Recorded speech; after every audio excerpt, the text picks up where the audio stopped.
Kaixo eta ongi etorriak izan gure kanalera.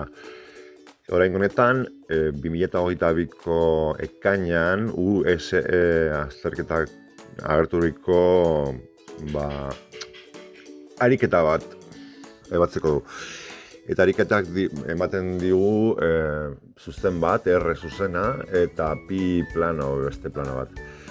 Eta eskatzen diguna da kalkulatzea R zuzenaren P puntu baten koordenatuak, zeinetarako P puntu horretatik pi planora dagoen distantzia eta P puntutik koordenatuen jatorrira dagoen distantzia berdinak diren. Gero galdetzen digu ja puntu hori bakarra alden edo bat baino gehiago dauden. Eta noski arrazoituko genuke erantzuna. Lehenengo idatziko genuke zuzenaren ekuazioa eta planaren ekuazioa. P puntua R-ren puntu bada eta bete behar dugun baldintza da distantzia P puntu horretatik planora eta koordenatuen jatorrira berdina izatea. Orduan bi balioiek berdinduz lortuko genuke P puntua kalkulatzea. Nola kalkulatzen dugu distantzia? Hemen daukagu P puntu generiko bat, zuzenaren edozein puntu, teren funtziopean dago eta hori erabiliko dugu formulak erabiltzeko. Gero daukagu pi planoa eta O puntua 000, koordenatuen jatorria. Plano batetik edozein puntura dagoen distantzia, formula honen bidez kalkulatuko dugu, orgoian ikusten dena. Planoaren ekuazio orokorrean ordezkatuko genuke puntua eta zatiktuko genuke plano horren vektore normalaren modularen gatik. Modula erabiliko dugu. Eta gero bestalde, edozein puntu batetik beste puntura dagoen distantzia, bere koordenatuak kenduz, elkarrekin kenduz, kenketa eginez, eta Pitagoras erabiliz kalkulatuko dugu. Hau izango litzateke, isa ken isa bi berbi, i bat ken i bi berbi, eta z bat ken z bi berbi. Eta horren erroa.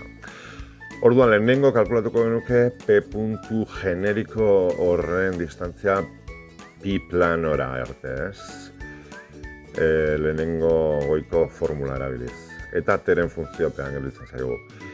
Gero, O puntua edo koordenatuen jatorritik P-era dagoen distantzia kalkulatuko dugu bigarren formula erabiliz. Eta hor ere, teren funtziopean gelditzen zaigu distantzia. Eta gero noski bi adierazpen hauek berdinduko ditugu teren balioa lortzeko, non distantziak berdintzen diren. Orduan berdintzen badugu bi horro boste berbi eta iruteken bi zati bi horro iru, lortuko genuke teren balio bat, baina errotik plus eta minus erantzunak ditugunez, benetan bi ekuazio ezberdin geldituko zaizkigu. Orduan bakoitzetik teren balio ezberdin bat lortuko genuke.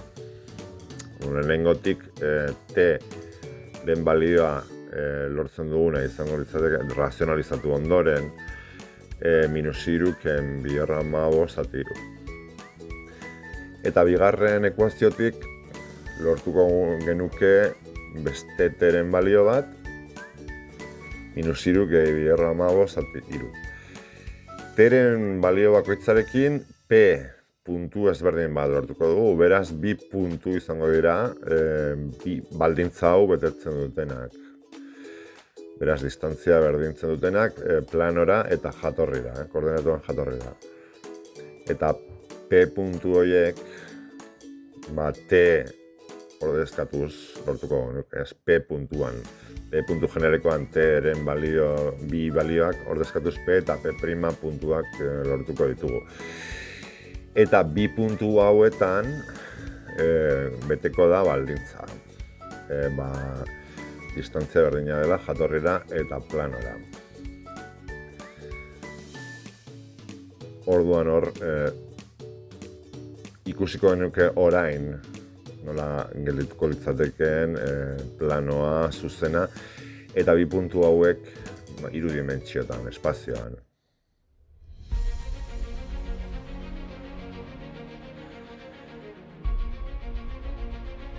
Eta espazioan hor ditugu planoa berdeaz eta zuzena urdinez.